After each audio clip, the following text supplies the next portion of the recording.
so if you remember, this was experiment 5, growth regulators. So I'm just kind of joining everyone's together to make it easier for me to measure, and I'm going to give you guys this data to write your report off of. So I've already separated them out into the groups, and I'm hoping that just by this you can visually see some of the differences.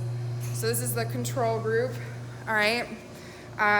These are all zinnias, although we did have one pansy make its way into this, but this would be the ones that were just watered normally. So this would kind of be the normal growth of the zinnia. You can see the dark pink color that it is.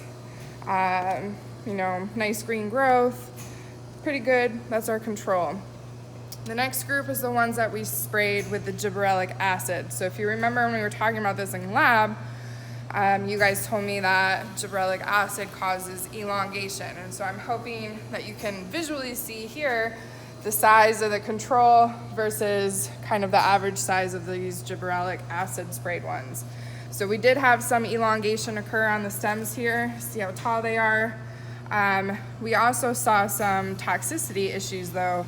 So like for example, this one did not like getting sprayed with gibberellic acid. The leaves curled up and died. It's still alive. Notice the color of the flower though. It's obviously stressed. These two didn't really stretch out too much, but still we can kind of see some of the symptoms of the gibberellic acid. This though is from thrips, all right? That's thrip damage to that flower. So did the gibberellic acid cause a more stressed out plant that made it easier for thrips to attack? I don't know, because it definitely looks that way when you compare it to the control that really does not have too much thrip damage. And then our last group was the group that Heather sprayed with the paclobutrazol, right, or the dwarfing one. You know, visually doesn't look too much different than the control. But I do see, you know, maybe a more compact plant, more flower buds there. The flowers look slightly different to me, and it could just be the particular plant that we got out of the mix. But there's not as many double rows of petals. But size-wise, at least visually, it looks pretty comparable to the control. No visual issues of toxicity with the chemical. All right, everything looks pretty good. All right, and here's the control versus the paclobutrazol. So these two are paclobutrazol, obviously pretty similar in height. I was hoping that there'd be a definite difference between these two, but you can at least see the major difference between this and the gibberellic acid. If you come around this table, all right, there's a group that did vines to see what effect it might have on vines. So these two here are the control. All right, this is a variegated type, so these white lines are natural. So morning glory vines, you can see that they're growing pretty upright, you know, typical of a vine looking for something to climb around. The ones sprayed with gibberellic acid, I don't really notice too much difference between these and the control, other than, at least for this particular one, there's a lot more vines coming off of it. All right, we've got 4 main stems here, really elongating, versus the control that just hasn't put on that much. We have some flowers. So gibberellic acid didn't seem to cause any toxicity issues with this, and possibly just a little bit more growth compared to the control. The one sprayed with paclobutrazol, all right, I feel like some of these light green leaves here could be some slight issues of toxicity, and a little bit more compact growth. It didn't stop the vine, the twines going, but it did cause a little bit more growth to just be centralized here compared to the control, where, here, I'll do it this way. All right, so we have the control here, and then the one sprayed with paclobutrazol. So it's causing it to be a little bit more twisted, a little bit more centralized growth here, possibly a little bit of toxicity. Looks like some old flower buds there. All right, but visually maybe not too much difference. So my goal is for this is I'm going to take all the measurements, so I'm going to do height, and I'm also going to do chlorophyll content, and then I'm going to put that all in an Excel sheet and give that out to you guys. So there were a couple of those groups that didn't use paclobutrazol. You might have sprayed various amounts of gibberellic acid. And I'm gonna go into the greenhouse and take some pictures of your stuff, but I really didn't see that much difference between the treatments, unfortunately.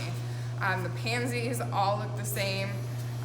So if you still want to stick with the plants you started with, let me know, and you can use the pictures I take.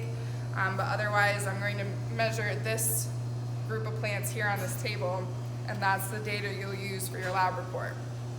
So you'll just use a combination of everyone's plants together, or you could choose to only do the zinnias, or you could compare the treatments of the vine plants to the zinnias, whatever you want to do. So there's still a little bit of variability there on what you can choose to do, but you're just going to use everyone's plants together. So I'm going to put up an Excel sheet with that information. You should be able to complete your lab report for that, and I have that being due Friday the 11th, I believe, 10th? I don't know, I'm sorry. Who knows what day it is anymore, right? So I have that all up on Moodle though, and I'm going to, with the first lecture video, I'm going to kind of show you guys how I have Moodle set up, so you'll be able to see that. So anyways, that lab report is due basically in 2 weeks. So I just wanted to show you that. I'm going to probably pause the video now, show you guys the greenhouse real fast, and then I'm going to show you guys the new experiment I'm going to be putting in for our next lab. So there will be a couple of videos that go along with lab for this week, and then along with the Excel sheet I'm going to send out. If you're confused about anything, reach out. I've added all of you guys to the Microsoft Teams, and so I'll be sending out a message through that.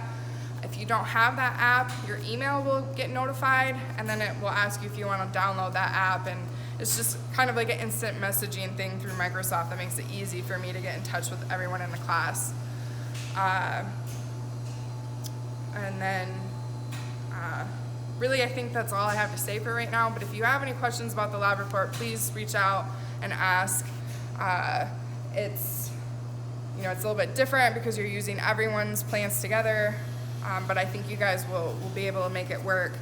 The next lab, where again, in another video, because I'm gonna have to stop and go get all my stuff. So there'll be another video of showing me putting in your next lab, and that lab report's gonna be a little bit different.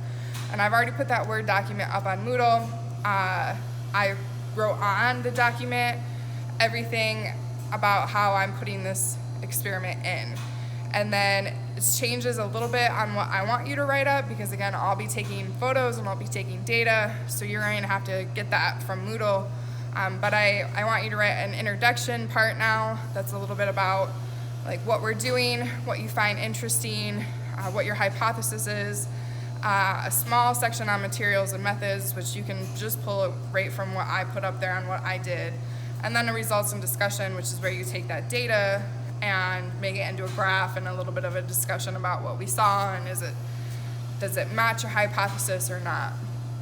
So I think that's it for this first video, and I'll be posting a couple more videos, so stay tuned.